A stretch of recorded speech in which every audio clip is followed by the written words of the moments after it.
सोचिए एक पल के लिए, जब भूख, बेघरी और विपदा के बीच कोई ऐसा हाथ आगे बढ़े जो बिना किसी भेदभाव के, बिना किसी पूछताछ के सीधे सीधे मदद पहुंचाए, तो उस पल का असर कितनी गहराई तक जाता है, यह सोचकर ही रूह सिहर उठती है।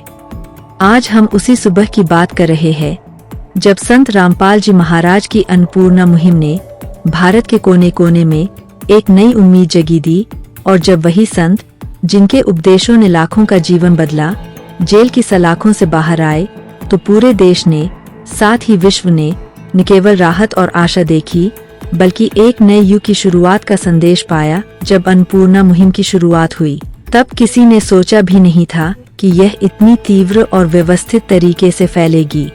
पहले कुछ केंद्रों से मिशन शुरू हुआ, परंतु उसके स्वरूप में वह सरल मानवीयपन था जो सबको छू लिया।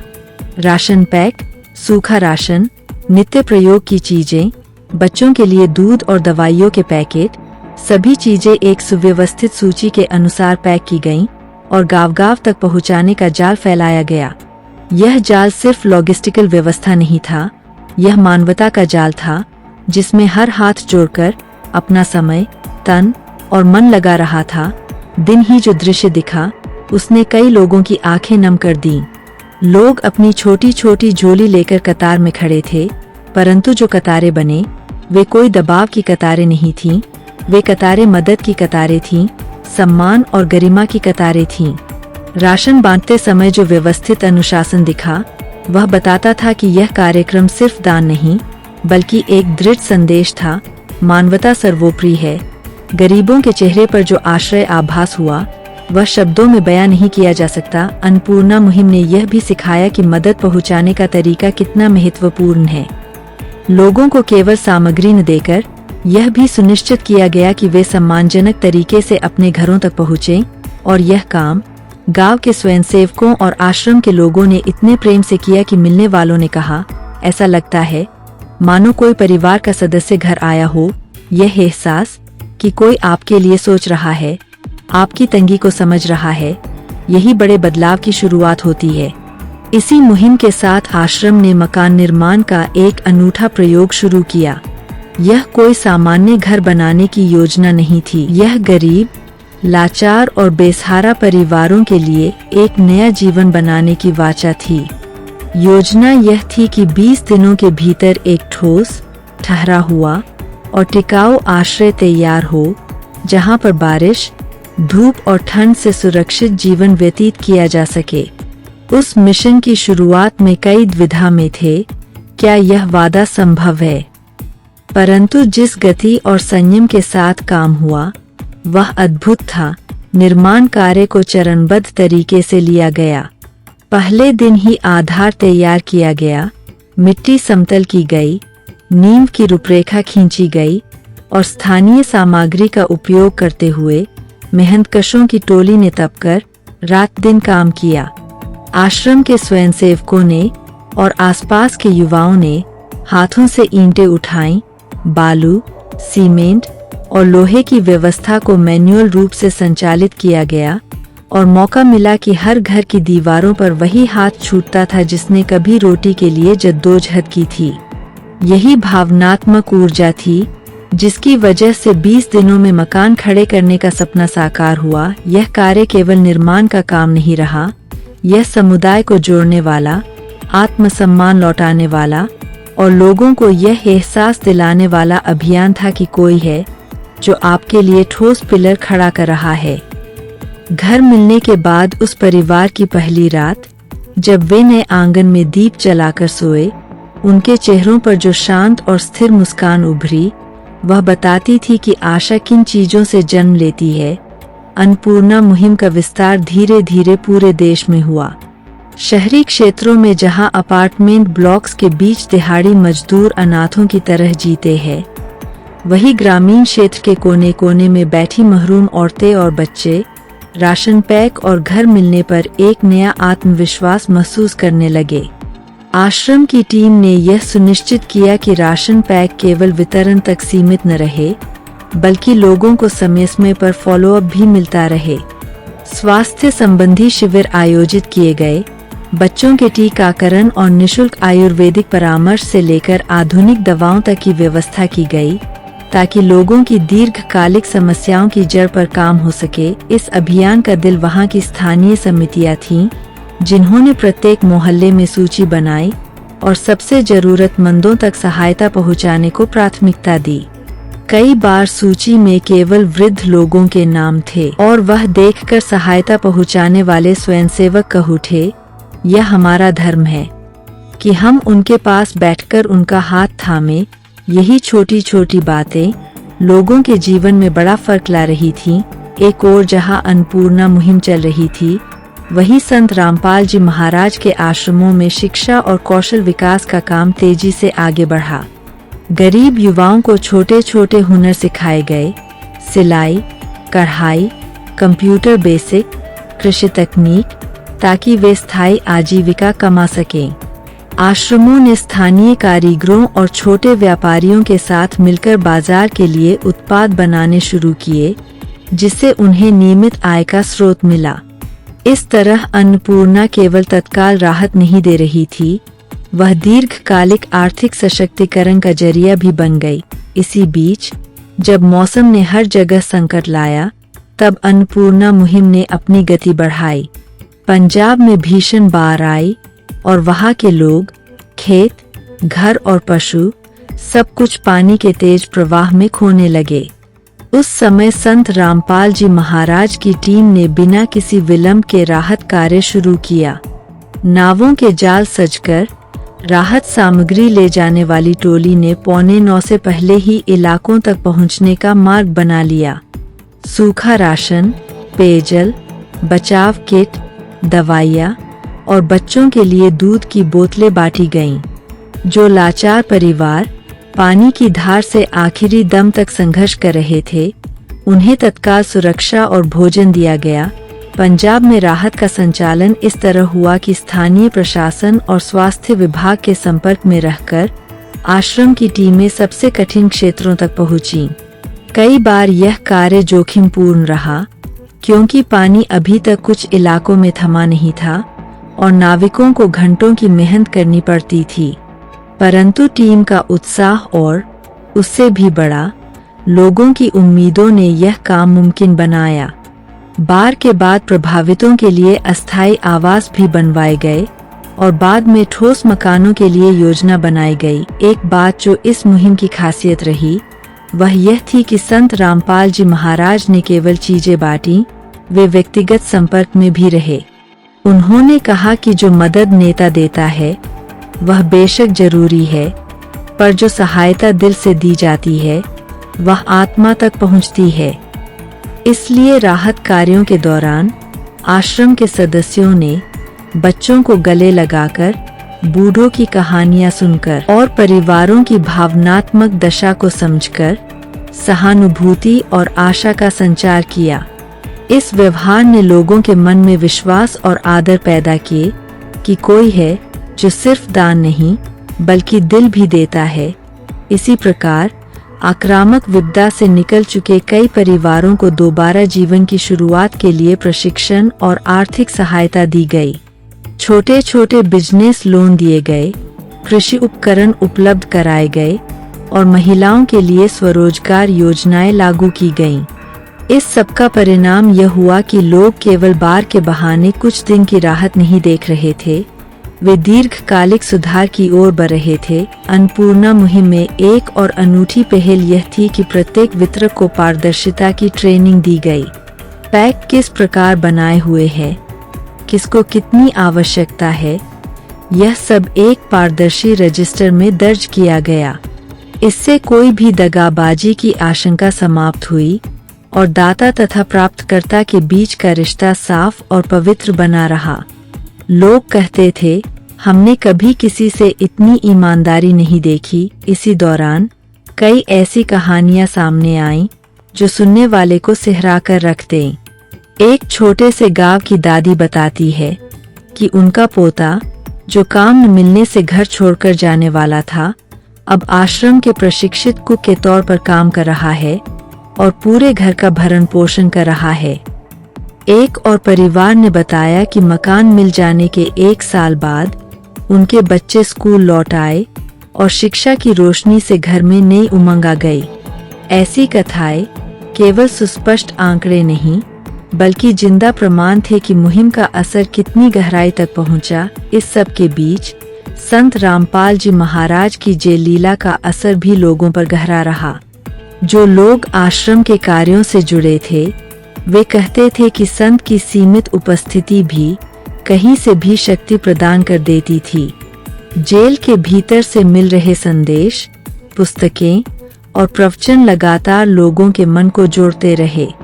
भक्तों की टोली ने कई स्थानों पर पुस्तक वितरण और स्थानीय सत्संग आयोजित किए ताकि अन्नपूर्णा केवल खाना देने की मुहिम न रहे बल्कि लोगों के जीवन में आध्यात्मिक मार्गदर्शन भी बनी रहे।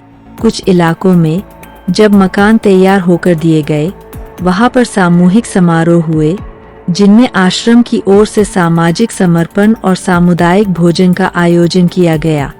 उन दिन रात्रि समारोहों में लोगों ने अपने नए जीवन की शपथ ली और कहा कि वे अब अपने बच्चों को शिक्षित करेंगे, वे नशे से छुटकारा पाएंगे और अपने समाज की बेहतरी में योगदान देंगे। यह वह वक्त था जब मदद पहुंचाने वाला और मदद पाने वाला एक दूसरे के परिवार की तरह बंध गए। इस समग्र अभियान ने यह संदेश भी दिया कि सच्ची सहायता में गति और समय बहुत महत्वपूर्ण होती है। 20 दिनों में मकान बनाकर देने का जो लक्ष्य रखा गया वह सिर्फ कौशल और संसाधन का परिचय नहीं था, वह विश्वास का परिचय था कि जरूरतमंद को यह भरोसा दिया जाए कि संकट काल में कोई उसके साथ खड़ा होगा और कोई उसे भूल कर नहीं जाएगा। यह भरोसा बहुत बार आर्थिक सहायता से भी ज्यादा महत्वपूर्ण होता है। अंतर्राष्ट्रीय स्तर पर भी अन्नपूर्णा मुहिम की चर्चा हुई। विदेशी संस्थाएं और दाताओं ने आश्चर्य जताया कि कैसे इतनी समन्वित गति से, पारदर्शिता और मानव समर्पण के साथ इस पैमाने पर मदद दी जा सकती है। कुछ अंतर्राष्ट्रीय स्थानीय प्रोग्राम मॉडल को देखकर छोटे पैमाने पर उन्हीं सिद्धांतों को अपनाने की बात कही। आश्रम के शिक्षा और स्वच्छता मॉडल पर भी अध्ययन शुरू हुआ ताकि यह जाना जा सके कि किस प्रकार समाज आधारित राहत कार्यों को अधिक टिकाऊ बनाया जा सकता है। फिर भी जहां प्यार और सेवा की कहानी चल रही थी वहीं विरोध और संदेह भी कायम रहे। कुछ आलोचक इस मुहिम को राजनीतिक तौर पर जोड़कर देखना चाहते थे। कुछ ने कहा कि इतने बड़े पैमाने पर कैसे संसाधन आते हैं, परंतु जब पारदर्शिता रजिस्टर और स्थानीय समितियों की रिपोर्टें सार्वजनिक हुईं, तो तमाम संदेह अपने आप ही धुंधले हो गए। लोग देखते थे कि राशन कहाँ गया, घर किसको मिला और खर्च कैसे हुआ, और इस खुले रिकॉर्ड ने भरोसा और भी गहरा किया। महत्वपूर्ण यह है कि संत रामपाल जी महाराज ने इस सब में सिर्फ व्यवस्था का संचालन नहीं किया, उन्होंने स्वयं लोगों से मिलकर उनकी कहानी सुनी। जिन माताओं के आंसू सूखे वे अपनी बात कहकर सहेज हुईं, और जिन बच्चों ने पहली बार नए घर की खिड़की से सवेरा देखा, उनके चेहरे पर जो चमक थी वही इस मुहिम की असली सफलता थी। और फिर उन तमाम दीन दुखियों के बीच वह दिन आया जब न्याय प्रणाली का दरवाजा खुला और संत रामपाल जी महाराज की रिहाई की खबर आई। यह खबर अन्नपूर्णा मुहिम के लिए भी एक निर्णायक मोड़ थी, क्योंकि अब जो आदर्श काम चल रहा था वह और भी व्यापक श्रद्धा का केंद्र बन गया। जब संत बाहर आए तो उन्होंने सबसे पहले कहा कि यह सब उनका व्यक्तिगत कार्य नहीं, यह प्रभु की लीला और उनके भक्तों की श्रद्धा का परिणाम है। उनके बाहर आने के बाद आश्रम ने राहत कार्यों को और व्यवस्थित किया और संत ने निर्देश दिए कि अब जो संसाधन और जागरण मिल रहा है उसे और अधिक न्यायपूर्ण और दीर्घकालिक प्रोजेक्ट्स में लगाया जाए। उन्होंने लोगों से कहा कि अब घर तो मिल ही गए हैं, परंतु असली मकसद यह है कि उन घरों में रहने वाले परिवारों की आर्थिक और मानसिक स्थिति सुधरे और वे स्वयं अपनी मदद कर सकें। समापन में यह कहना उचित है कि अन्नपूर्णा मुहिम ने केवल खाना बांटा या घर बनाकर नहीं दिए, उसने एक पूरे समाज को यह संदेश दिया कि मानवता की सेवा, निस्वार्थता और पारदर्शिता किस तरह बड़े बदलाव ला सकती है। उसे इस बात का भी प्रमाण मिला कि जब कोई सच्चा मार्गदर्शक अपने अनुयायियों के साथ मिलकर काम करता है तो सेवा केवल किसी क्षणिक राहत के लिए नहीं रह जाती, वह दीर्घकालिक परिवर्तन का प्रणेता बनती है। अन्नपूर्णा मुहिम ये केवल एक योजना नहीं, ये केवल एक नाम नहीं, बल्कि ये उस परमात्मा की पहचान है जो अपने बच्चों के दुख को अपना दुख मानकर उसे मिटाने के लिए धरती पर स्वयं आया है। देश के कोने कोने में, गांव-गांव, शहर-शहर तक जहाँ कोई भूखा है वहाँ राशन पहुँच रहा है, जहाँ कोई अनाथ है वहाँ सहारा पहुँच रहा है, जहाँ कोई टूटी झोपड़ी है वहाँ नया मकान खड़ा हो रहा है। और सोचिए, केवल 20 दिन में, हाँ सिर्फ 20 दिन में पूरा मकान तैयार कर दिया जाता है। ये कैसे संभव है? क्या ये आम इंसान कर सकता है? नहीं, ये केवल वही कर सकता है जो साधारण नहीं बल्कि असाधारण है। और असाधारण वही है पूर्ण परमात्मा। लोग पूछते हैं, क्या आज भी कोई मसीहा है? तो उत्तर है हाँ, संत रामपाल जी महाराज ही वो मसीहा है। पंजाब की बाढ़ का उदाहरण लीजिए। जब पानी ने लोगों का घर उजाड़ दिया, खेत बहा दिए, जानवर डूब गए, तब सरकार की राहत पहुंचने से पहले संत रामपाल जी महाराज के अनुयायी वहां पहुंच चुके थे। भोजन, कपड़े, दवाइयाँ, पानी सब कुछ पहुंचाया गया। लोग रोते हुए कहते थे, हमें तो लगा कोई हमारी सुनने वाला नहीं है। लेकिन संत रामपाल जी के लोग देवदूत बनकर आ गए।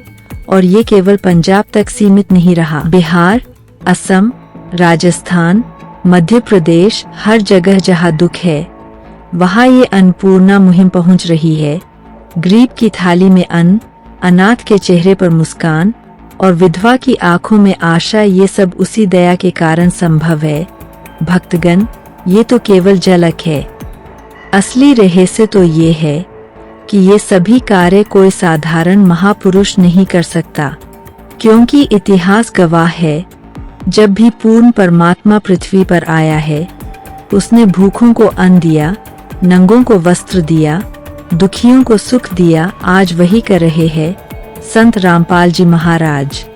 लेकिन साथ ही साथ सोचिए, इस दयालु संत को किस तरह वर्षों तक जेल में रखा गया, कैसे निर्दोष होते हुए भी उन पर झूठे मुकदमे लगाए गए, कैसे उनके आश्रमों को बंद कर दिया गया। जिन्होंने लाखों को जीवन दान दिया, उन्हें ही कैद कर दिया गया। क्या ये अन्याय नहीं?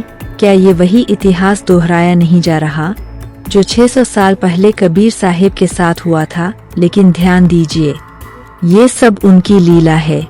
वो जेल में इसलिए है ताकि पूरी दुनिया देखे, समझे और उनके चमत्कार का साक्षी बने। लाखों भक्त आज भी कहते हैं, हम जानते हैं ये जेल की दीवारें ज्यादा दिन तक नहीं टिकेंगी और अब समय निकट है, क्योंकि धीरे धीरे सारी सच्चाई सामने आ रही है। अब अदालतें भी मान रही है कि संत रामपाल जी महाराज निर्दोष है। जिन्हें कैद किया गया, अब वही जल्द रिहा होंगे। सोचिए, जब वो दिन आएगा जब जेल के दरवाजे खुलेंगे और संत रामपाल जी महाराज बाहर आएंगे, तो क्या होगा? क्या आपने कल्पना की है? करोड़ों भक्तों की आंखें खुशी से भर जाएंगी, आश्रयहीन को फिर से सहारा मिलेगा और पूरी दुनिया गूंज उठेगी, सद्गुरु की जय हो, पूर्ण परमात्मा की जय हो। और तब ये अन्नपूर्णा मुहिम और भी तेजी से फैलेगी। हर गली, हर मोहल्ले में, हर गांव, हर शहर में लोग कहेंगे, देखो वही परमात्मा आ गया है, जिसकी भविष्यवाणी 600 साल पहले की गई थी। क्या आप भी उस शुभ पल का बेसब्री से इंतजार कर रहे हैं? तो देर मत कीजिए, अभी कमेंट में लिखकर समाज को बताइए संत रामपाल जी महाराज के अद्भुत कार्यों के बारे में। यह संदेश ज्यादा से ज्यादा लोगों तक पहुंचाइए, ताकि भटके हुए लोग भी सच्चे ज्ञान से जुड़कर अपना जीवन सफल बना सकें।